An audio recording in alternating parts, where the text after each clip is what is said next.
Happy Sunday morning, boys and girls. It's your old pal, Andy France, the grand poobah of Judson Sunday School. Welcome back to another episode of Virtual Judson Sunday School. Well, if you're wondering why I happen to be dressed like one of my favorite superheroes, Mr. Incredible, it's because this Wednesday, April 28th, is National Superheroes Day. Holy holiday, Batman! What is National Superheroes Day? Well, it started a few years back when some employees of Marvel Comics went out into their communities to ask children what kind of superpowers they would like to have if they could have superpowers. This got folks talking about not only the fictional superheroes they love, like Batman and Superman and Captain America and Wonder Woman and Captain Marvel and the Black Panther, but also their real-life heroes, their real-life superheroes that live and work amongst them, like police officers and firefighters and first responders. And, well, this year you would add to that list doctors and nurses and paramedics and all those fighting on the front lines of the pandemic.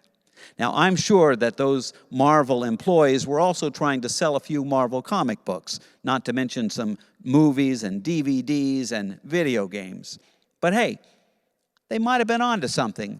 The idea of taking a moment out of our busy lives to celebrate our superheroes, both fictional and real, might not be a complete waste of our time. So, let me ask you this. Who are some of your favorite superheroes? You've got plenty to choose from this year. Why, there's Superman and Batman and Iron Man and Spider-Man and Ant-Man and Captain America, Thor, the Hulk, the Black Panther, the Flash, Wolverine, Luke Cage, Frozone, Nick Fury, Hawkeye, the Falcon, and, of course, Mr. Incredible. But, as they say, spandex isn't just for guys. There are plenty of female superheroes to choose from as well. There is Wonder Woman and Supergirl and Captain Marvel. Or is it Captain Marvel? That's an inside Captain Marvel movie joke. You'll have to see that movie and figure it out. There's the Black Widow. There is the Scarlet Witch, the Wasp, the Mantis, Jane Foster, Jessica Jones, Okoye, and Shuri from the Black Panther. There is Squirrel Girl and She-Ra and She-Hulk, Firestar, Storm, and as previously featured in an episode of Virtual Judson Sunday School, my better half, Mrs. Incredible, also known as Elastigirl. So, let me ask you this. What is it that we love about our superheroes? What makes them a superhero? I think that first and foremost, it's probably their superpowers, their super strength, their ability to fly, their ability to become invisible, or shapeshift, or time travel, or maybe it's their super intelligence. Did you know that Batman's alter ego, Bruce Wayne, is said to have an IQ of 162, which is 2 points higher than real-life Albert Einstein's IQ of 160? We better not ask about he's no Einstein's IQ. Or did you know this? Thor is said to have a superpower known as all-tongue, which gives him the power to speak in every language and be understood by everyone. Now that would certainly come in handy. Or here's one more little factoid you might not have been aware of. Did you know that originally Superman was supposed to be bald? Which means, I guess, for some people, the ability to grow hair would be their superpower. Huh? I'm just saying. Besides superpowers, perhaps it's their super gadgets that we love so much. Whether it's Captain America's shield, like I have right here, or Wonder Woman's lasso of truth. Is that what it's called? The lasso of truth, or her bracelets of submission. Thor's hammer, Iron Man's suit, or the Batmobile. Those are all very cool accessories to have. But besides gadgets and superpowers, what we admire, it's also it's their character, who our superheroes are on the inside that counts for so much as well. It's their empathy and their compassion for others. It's their judgment in knowing when to fight and the courage they display in standing up for evil. Whether it's Captain America's Steve Rogers, which I have right here, who his desire to be a good man, no matter how big and strong he might be, or whether it's Carol Danvers, a.k.a. Captain Marvel, her ability to control her impulses so that she can harness all of her strength, or whether it's King T'Challa, the Black Panther, his love for all of his people. As they say in Wakanda, Wakanda forever. So, as we approach National Superheroes Day, whether our tolerance for pain is not quite up to the level of the Hulks, or whether we find ourselves a little short on vibranium at the moment, or whether the masks that we have been wearing lately cover our mouths and not our eyes, perhaps we can look to those traits we see on the inside of our heroes, their compassion, their empathy, their courage, as we contemplate or think about what other people see when they look to us. This Wednesday, you can celebrate National Superheroes Day by watching one of your favorite superheroes movies, or perhaps by taking the time to thank a first responder, maybe even baking some cookies, dropping them off at your local fire station with a big thank you note. Or maybe you can simply take a moment and look around your world and see who it is that could use your help. Perhaps it's time you came to their rescue. In the immortal words of the Flash, life doesn't give us purpose.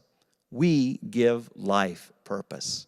Or, as Spider-Man puts it, you are much stronger than you think you are. Trust me.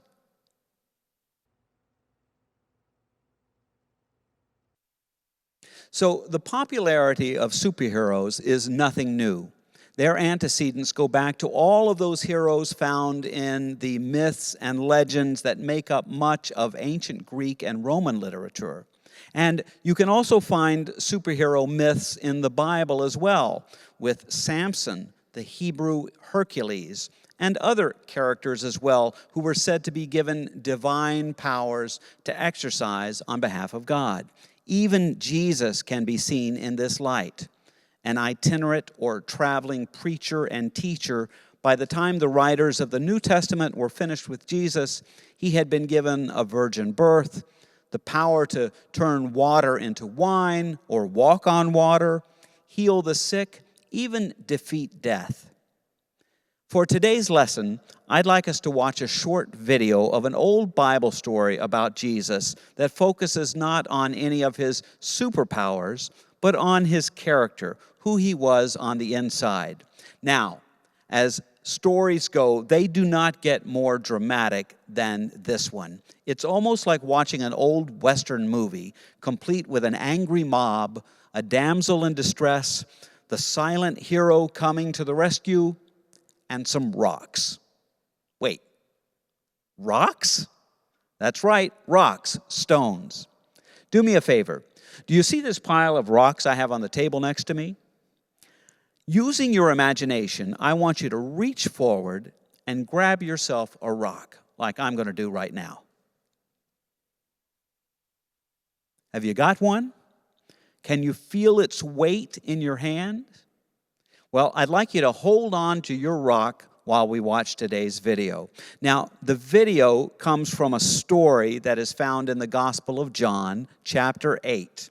But before we get to the video, there are just a few words I want to make sure we all understand. The first is something called the Mount of Olives. That's simply a mountain ridge that is outside of Jerusalem with a lot of olive trees on it. the Mount of Olives. They will also say in this story, they will mention the names Scribes and Pharisees. These were simply two different groups of very religious men in the Jewish faith at that time. The story also will use the word sin, which is when you do something wrong, usually in the context of religious law. And it also uses the word condemn, which means to pronounce someone guilty. I condemn you. I'm calling you guilty. And finally, they will use the word adultery. Adultery is when a married person has sex with someone other than whom they are married to. Now, adultery is considered a major sin. In fact, it's one of the 10 commandments. Thou shalt not commit adultery. And the penalty, the punishment for committing adultery in the days of this story was death by stoning. People would throw stones at you until you died. Ugh, doesn't sound like a pleasant way to go, does it? That stone feel a little heavier in your hand right now? Hold on to that stone while we watch this video of the woman caught in adultery. Chapter 8. Jesus went unto the Mount of Olives. And early in the morning he came again into the temple, and all the people came unto him, and he sat down and taught them. And the Scribes and Pharisees brought unto him a woman taken in adultery. And when they had set her in the midst, they say unto him, Master, this woman was taken in adultery, in the very act. Now Moses in the law commanded us that such should be stoned. But what sayest thou? This they said, tempting him, that they might have to accuse him. But Jesus stooped down, and with his finger wrote on the ground, as though he heard them not.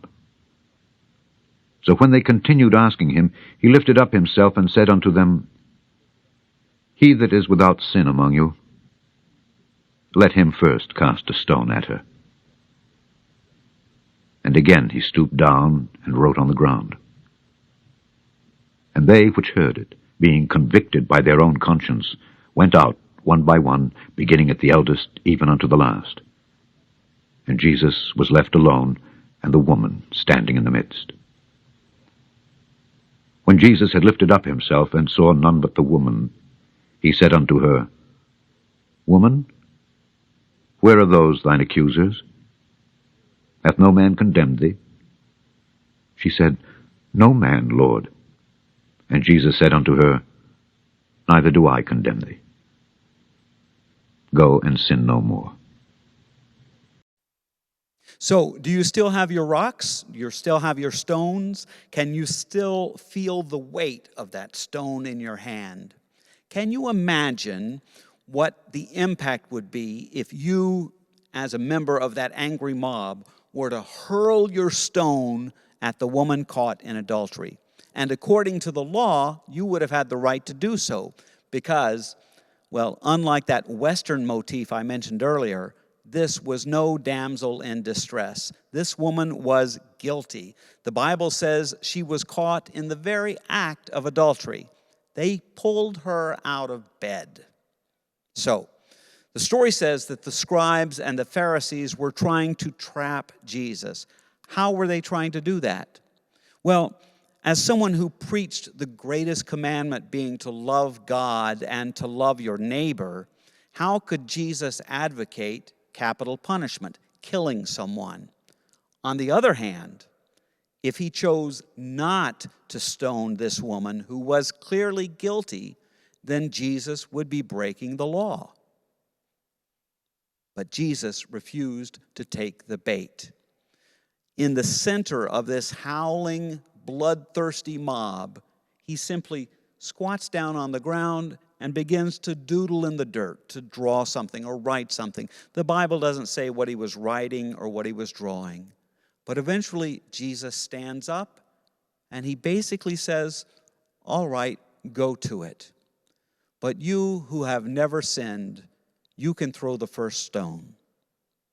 Basically, what Jesus means by that is, look, we've all been found guilty of something in our lives.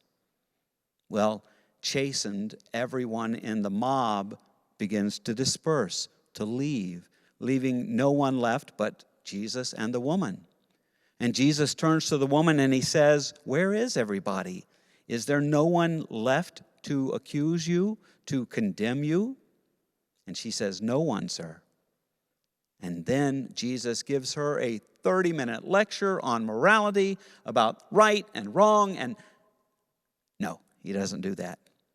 What Jesus does is he says, "Well, you know what? That's okay. As sins go, adultery, it's not that bad, but you..." No, he doesn't do that either. What Jesus does do is say, "I don't condemn you either. Go your way and sin no more." In other words, this is your chance to change your life for the better. Now, one last thing before we say goodbye to this story. Where was the man? It takes two to tango, doesn't it? You can't exactly commit adultery by yourself. There had to be somebody in bed with the woman. Where was he? The Bible story doesn't tell us anything about this man for whatever reasons, bringing to mind questions of power and fairness. Was the man's sin not considered as significant as the woman's? Was he any less guilty just because he was a man?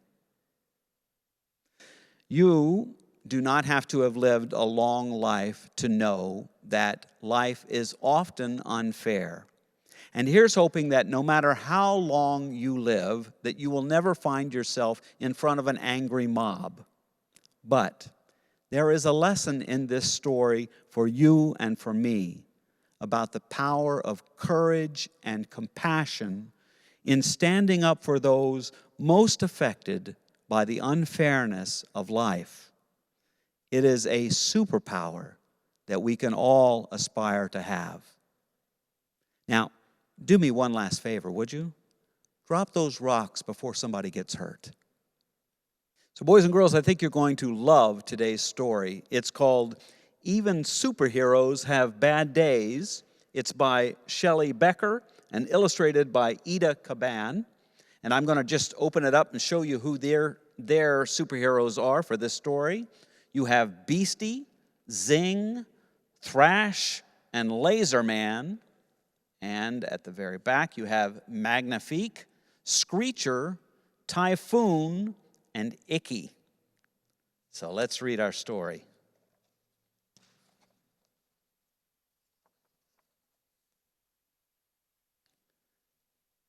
When superheroes don't get their way, when they're sad, when they're mad, when they have a bad day,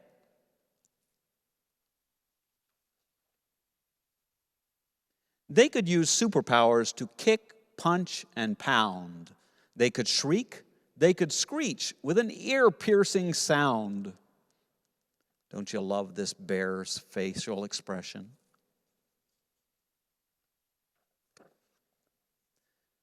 They could crush wooden crates and bend metal gates. They could throw trucks and buses across several states.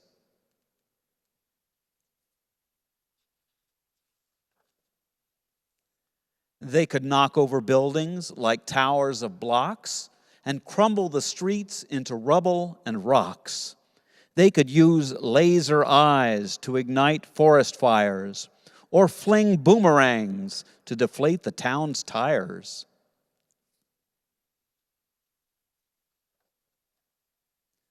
But upset superheroes have all sorts of choices.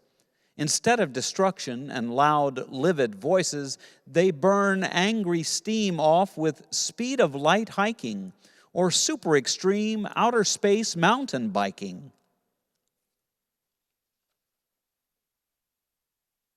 They race to the rescue of people in need and delight in the joy of a super good deed. They hatch super plans to help banish world sadness, building fabulous theme parks for giggles and gladness. I love how they're working on the roller coaster, and he's saving, who is that, Magnifique? Saving the roller coaster from going off the whatever. This guy is the laser guy, and he's shooting fireworks into the sky. They chase wanted bad guys with supercharged zing, dragging hundreds to jail while police dance and sing.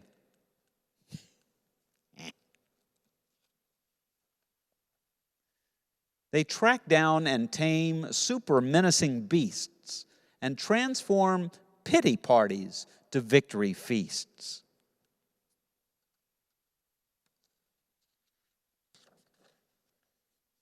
Oh, there's that screech guy.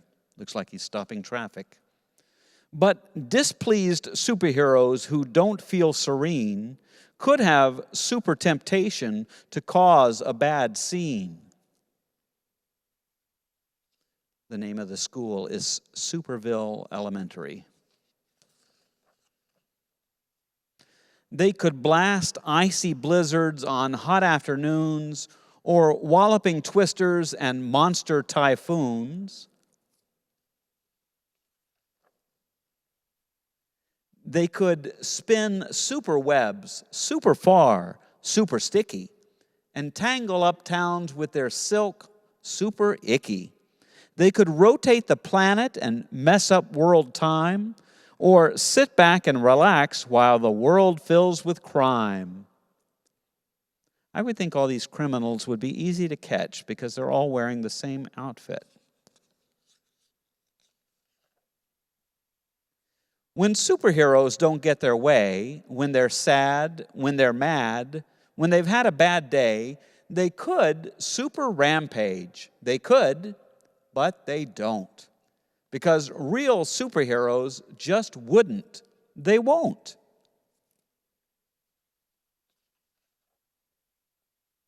Instead, they dig down deep to their super best part, the strong superpowers contained in their heart. And using their talents as true heroes should, they battle the urge to do harm. Though they could, they acknowledge their sorrow, their anger, their pain, as they wait for their super emotions to wane. To wane means to calm down, to dissipate.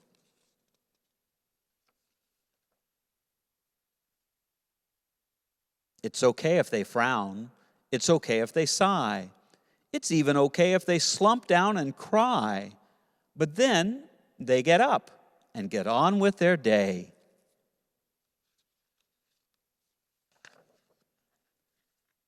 Saving the world in their most super way. And one last picture. This looks like you kids when we were all roasting s'mores or making s'mores at the retreat a few years ago, the Judson weekend. That looks like fun, right? Even superheroes have bad days. So Kids Day is less than 2 months away, and so it won't be long before I'll be asking you to make a video for me of your singing Little Trip to Heaven by Tom Waits. So I hope you will practice with me today. I think next week we will try and lay down a really good track where I don't say things like, turn the page, and things like that. And I actually try and get the pages in the right order. So let's practice this song one more time. I'll take it a little slower again today. And if you have your music, terrific. If you want to practice, you can always go on YouTube. Just type in or get somebody to type in for you, Judson Memorial Church Sunday School, and then just plug in a date, like today's date, April, what is today's date? 28th? No, 20, I don't know what today's date is. Whatever it is, just do it. And that'll give you a chance to practice along with me anytime and as many times as you want to. So, without further delay, let's do this. Little Trip to Heaven. Here we go. 1, 2, ready, sing. Little trip to heaven on the wings of your love. Banana moon is shining in the sky. I feel like I'm in heaven when you're with me. We turn that page.